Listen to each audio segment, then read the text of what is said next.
Jadi di sini kami akan mempresentasikan hasil diskusi kami mengenai perencanaan pengembangan pembelajaran berbasis kurikulum merdeka. Sebelum itu, izinkan kami memperkenalkan diri masing-masing, dimulai dari ujung sana.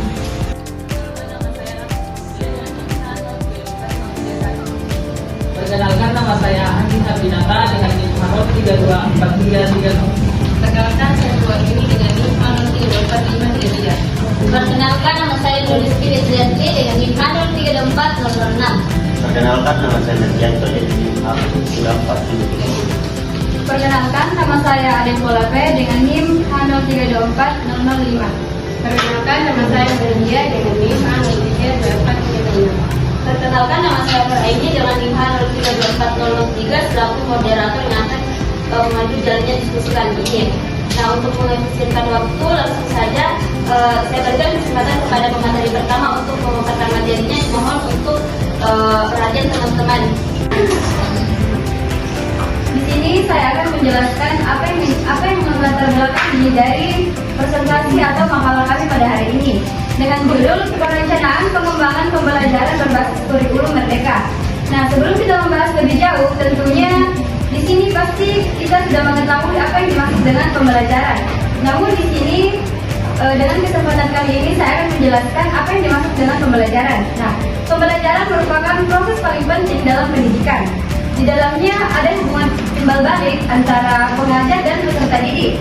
Nah, pembelajaran ini bertujuan untuk mengembangkan potensi, kreativitas, serta mengembangkan kemampuan intelektual dan moral siswa. Nah, di dalamnya sebelum ada pembelajaran, tentunya guru telah menyiapkan atau merancang sebuah proses pembelajaran yang dimana dalam proses pembelajaran ini untuk dimana kita akan gunakan untuk mencapai tujuan bersama.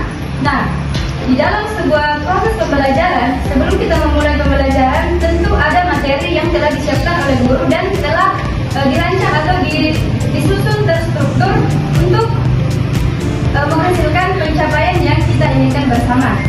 Nah, tak lepas dari itu, seorang guru merancang proses pembelajaran sebelum kegiatan berlangsung atau berjalan.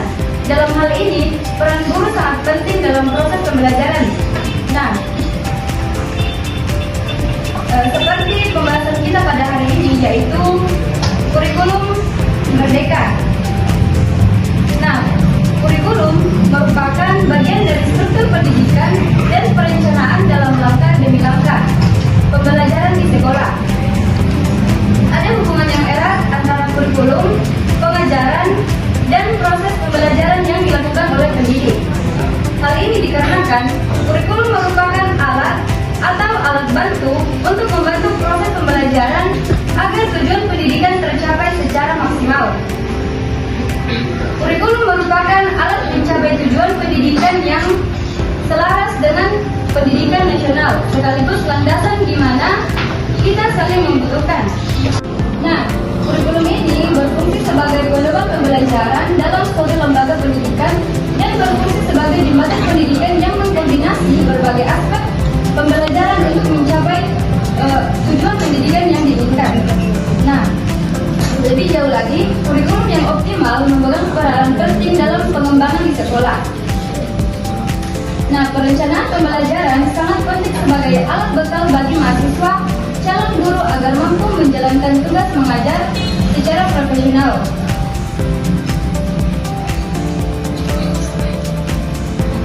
Nah, mungkin itu saya yang bisa dijelaskan. Saya kembalikan kepada moderator.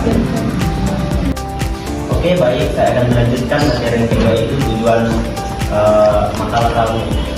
Nah, adapun tujuannya yang pertama itu menjelaskan konsep perencanaan pembelajaran berbasis kurikulum merdeka. Yang kedua itu mengidentifikasi prinsip-prinsip pembelajaran berbasis kurikulum merdeka, dan yang ketiga itu menjelaskan peran guru dalam menjalankan pembelajaran yang berpusat pada peserta didik. Dan yang keempat itu adalah mengetahui kelebihan serta kekurangan dalam pelaksanaan pembelajaran berbasis kurikulum merdeka. Nah, baik, yang pertama itu menjelaskan konsep perencanaan pembelajaran berbasis kurikulum merdeka. Nah, pembelajaran berfokus pada pengembangan kompetensi siswa secara horizontal. Oke, baik. Kurikulum Merdeka adalah pendekatan pembelajaran yang berfokus pada pengembangan kompetensi siswa secara holistik, fleksibel, dan relevan dengan kebutuhan zaman sekarang. Nah, yang dibutuhkan pada zaman sekarang itu seperti alat-alat teknologi yang seperti kita biasa gunakan, yaitu proyektor dan teknologi lainnya. Kemudian perencanaan pembelajaran berbasis kurikulum Merdeka ini melibatkan beberapa aspek seperti menggunakan pendekatan pembelajaran yang beragam dan kontekstual. Nah, pendekatan pembelajaran yang beragam ini bisa kita ambil contohnya diskusi berbasis proyek. Nah, itu salah satu contoh pendekatan proses pembelajaran. Kemudian menggunakan asesmen yang berkelanjutan. Nah, asesmen yang berkelanjutan ini contohnya adalah kita diberikan tugas atau UAS. Itu adalah asesmen berkelanjutan untuk mengetahui materi yang telah kita pelajari sebelumnya, apakah itu sudah dipahami atau tidak. Kemudian mengidentifikasi prinsip perencanaan pembelajaran biologi dalam kurikulum Merdeka. Nah, ada beberapa prinsip. Prinsip yang pertama itu adalah kolaborasi. Nah, pembelajaran melibatkan kolaborasi antara guru, siswa, dan orang tua. Nah, dalam kolaborasi ini guru dan siswa harus berkolaborasi, tidak hanya berfokus pada siswa maupun berfokus pada guru, tetapi guru itu hanya membantu untuk mencapai tujuan pembelajaran yang dilakukan. Kemudian yang kedua itu penggunaan teknologi. Sama yang di poin pertama itu, penggunaan teknologi itu harus dilakukan supaya tidak ketinggalan zaman. Dan yang ketiga itu menjelaskan peran guru dalam perancangan pembelajaran yang berpusat pada peserta didik. Nah, yang pertama itu sebagai fasilitator. Nah, guru ini adalah sebagai fasilitator untuk proses pembelajaran. Kemudian yang terakhir itu mengetahui kelebihan serta kekurangan dalam pelaksanaan pembelajaran berbasis kurikulum Merdeka. Nah, kelebihannya itu adalah aktif dan kreatif. Nah, guru dan siswa itu bisa aktif dan kreatif dalam proses pembelajaran, bisa melakukan proyek yang bisa mengembangkan minat siswa. Kemudian kekurangan, adapun kekurangannya itu adalah sumber daya. Nah, sumber daya ini dapat menghambat proses pembelajaran, misalnya sarana dan prasarana yang tidak memadai, sehingga proses pembelajaran itu kurang maksimal. Sekian dari saya kembalikan ke moderator. Oke, baik, jadi di sini saya akan melanjutkan materi pengertian perencanaan pembelajaran berbasis kurikulum Merdeka. Nah, perencanaan pembelajaran berbasis kurikulum Merdeka ini dia merupakan proses penyusunan kegiatan pembelajaran yang mengacu pada capaian pembelajaran. Jadi di sini guru tidak hanya berfokus pada materi atau buku tok saja, tetapi dia merancang pembelajaran yang lebih fleksibel. Nah, guru terlebih dahulu harus menganalisis capaian pembelajaran, kemudian menyusunnya menjadi alur tujuan pembelajaran yang berisi urutan kemampuan yang harus dicapai oleh siswa. Nah, setelah itu guru baru bisa membuat menyiapkan modul ajar, strategi pembelajaran, media, dan penilaian terhadap nilai akhir yang akan diberikan kepada siswa. Nah, kemudian perencanaan pembelajaran dalam kurikulum Merdeka ini menekankan pembelajaran yang berpusat pada peserta didik. Nah, jadi guru perlu mempertimbangkan perbedaan antara kemampuan, minat, dan gaya belajar, sehingga pembelajaran itu dapat berdiferensiasi. Nah, misalnya guru bisa menggunakan metode diskusi, proyek, praktik langsung, atau pembelajaran berbasis masalah. Dengan hal itu, siswa bisa tidak hanya menghafal materi, tetapi juga bisa belajar berpikir kritis, memecahkan masalah, bekerja sama antar tim, dan mengembangkan kreativitas. Nah, kurikulum merdeka ini dia juga melakukan kegiatan proyek penguatan motif belajar Pancasila atau kelima dalam perencanaan pembelajarannya.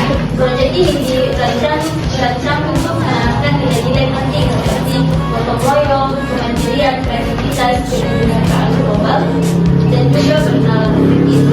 Nah, dalam kegiatan proyek, siswa biasanya mempelajari suatu tema yang berkaitan dengan kehidupan sehari-hari.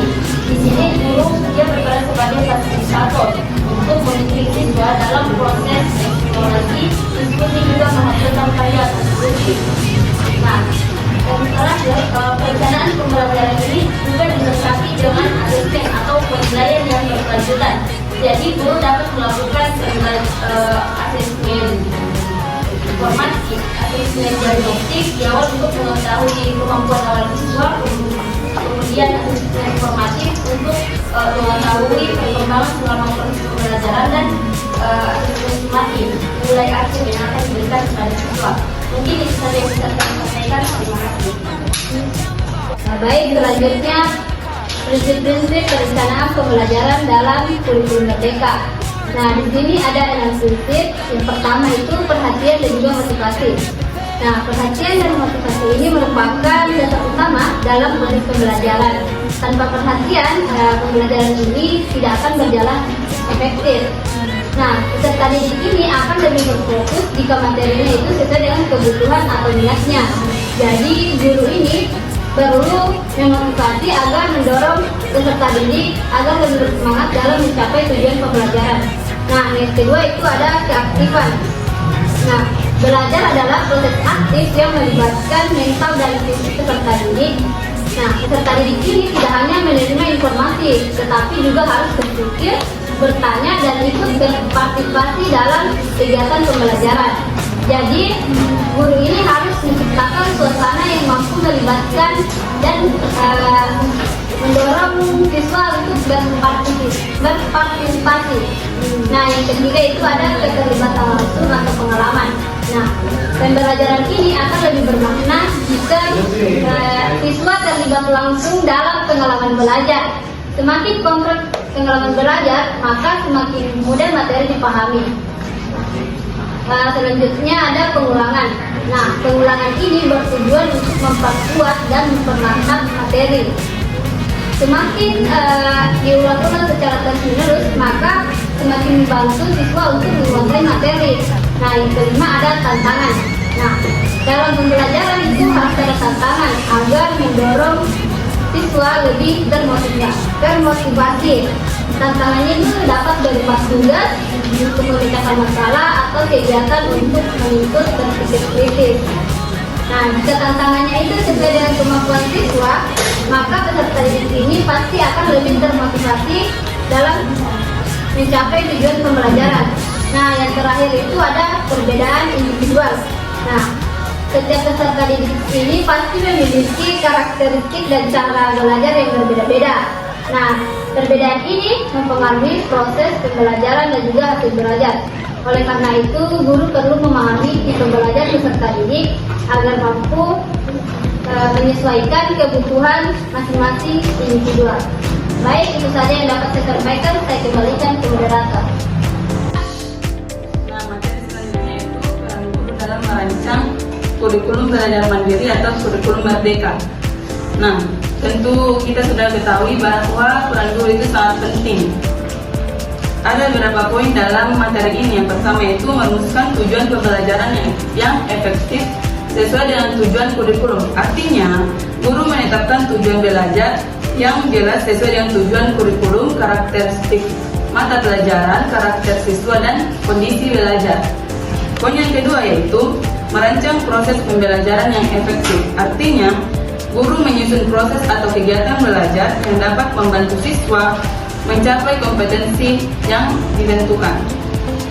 Yang ketiga, melaksanakan pembelajaran sebagai implementasi kurikulum. Artinya, guru menjalankan pembelajaran sesuai dengan kurikulum.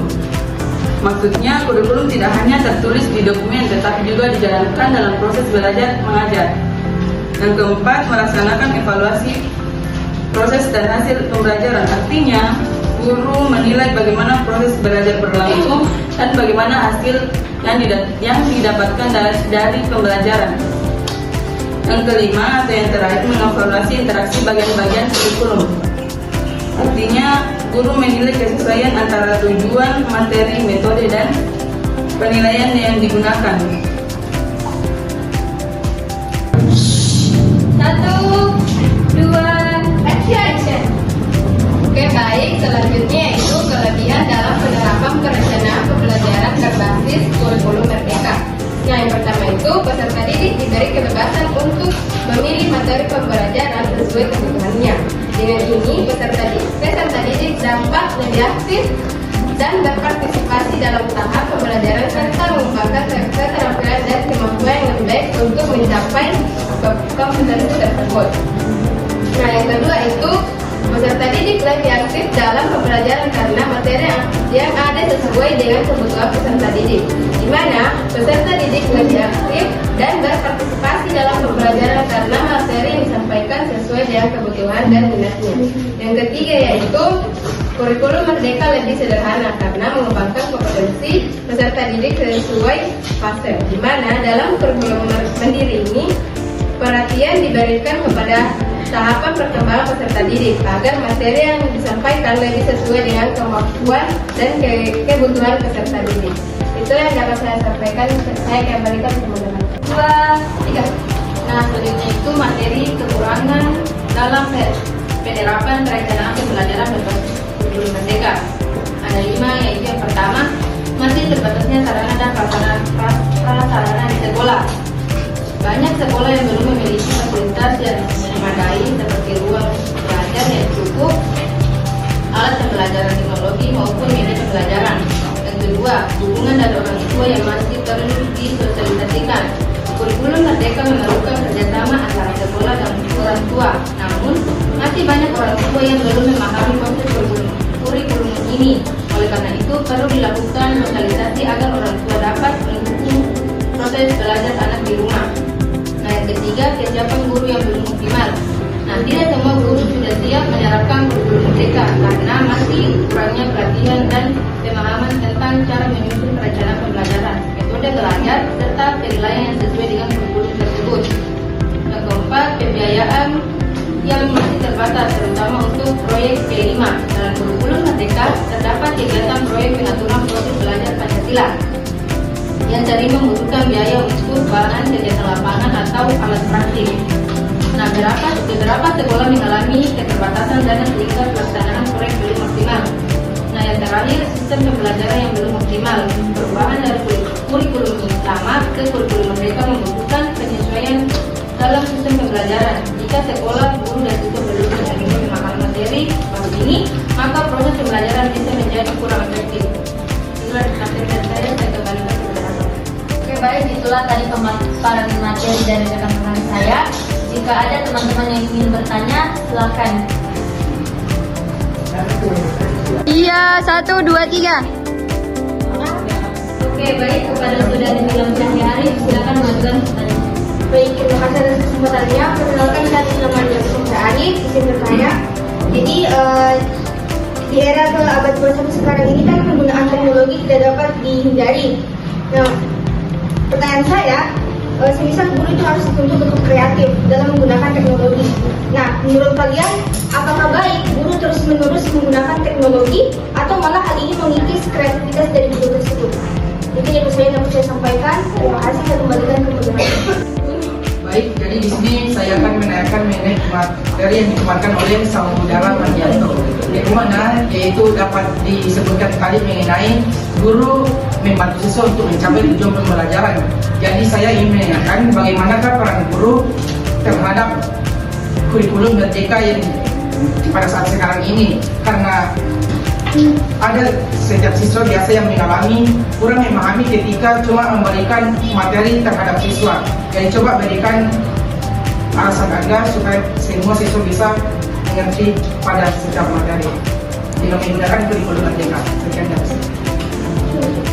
Oke, baik. Di sini saya akan menjawab pertanyaan dari saudari Nilam Cahyari.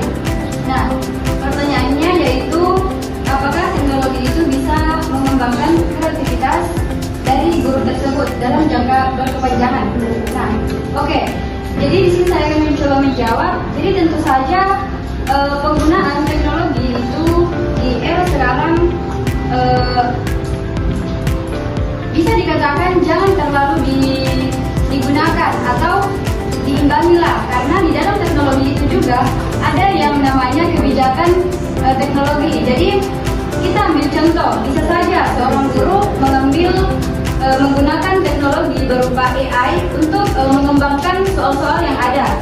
Nah, mungkin bisa saja dari guru tersebut dalam menyusun soal-soal, namun ia kekurangan kosakata yang baik, yang baku atau sejenisnya, dan pasti memerlukan bantuan dari teknologi berupa AI untuk membantu dalam menyusun kata-kata agar bisa kata-katanya itu lebih baku dan mudah dipahami.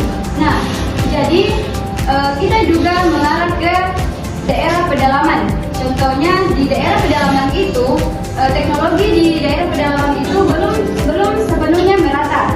Jadi kebanyakan guru-guru di sana itu menggunakan metode konvensional, yang dimana metode konvensional ini adalah dikaitkan dengan kehidupan sehari-hari. Nah, guru di sana bisa saja berkreasi untuk mengembangkan pertanyaan-pertanyaan atau soal-soal yang dikaitkan dengan kehidupan nyata. Jadi tidak semerta-merta seorang guru ini menggunakan teknologi secara berkepanjangan.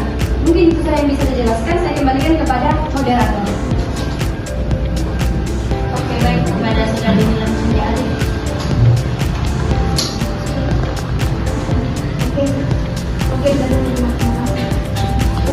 Oke, baik, saya akan menjawab pertanyaan dari saudara Mustami yang untuk pertanyaannya itu apakah seorang guru supaya bisa mencapai tujuan pembelajaran pada kurikulum merdeka. Nah, yang pertama tadi dijelaskan adalah fasilitator. Nah, guru sebagai fasilitator untuk mencapai pembelajaran kurikulum merdeka. Nah, dalam kurikulum merdeka ini contoh fasilitator yang diberikan itu adalah tugas, proyek, dan seperti yang kita lihat pada zaman sekarang itu banyaknya teknologi yang semakin canggih. Nah, pada internet kita bisa mengambil materi-materi sebagian, dan terima kasih. Nah, baik, sebagai kesimpulan dari hasil presentasi kelompok kami ini yaitu perencanaan pengembangan pembelajaran biologi berbasis kurikulum merdeka merupakan langkah strategis dalam menciptakan proses belajar yang lebih fleksibel, berpusat pada peserta didik, serta menekankan pengetahuan, kompetensi, dan karakter. Perencanaan yang baik meliputi pemahaman, capaian pembelajaran, penyusunan tujuan, pemilihan metode yang variatif, serta asesmen yang berorientasi pada proses dan hasil belajar. Guru memegang peran penting sebagai perancang, fasilitator, evaluator, dan penggerak dalam implementasi kurikulum, termasuk dalam pelaksanaan proyek penguatan profil pelajar Pancasila yang bertujuan membentuk karakter sesuai nilai-nilai Pancasila. Meskipun kurikulum merdeka memiliki berbagai kelebihan seperti pembelajaran yang lebih mendalam, menyenangkan, dan sesuai kebutuhan siswa, tetapi masih terdapat tantangan dalam penerapannya, seperti keterbatasan sarana dan prasarana, kesiapan guru, dukungan orang tua, pembiayaan, serta sistem pembelajaran yang belum optimal. Saya kembalikan kepada moderator.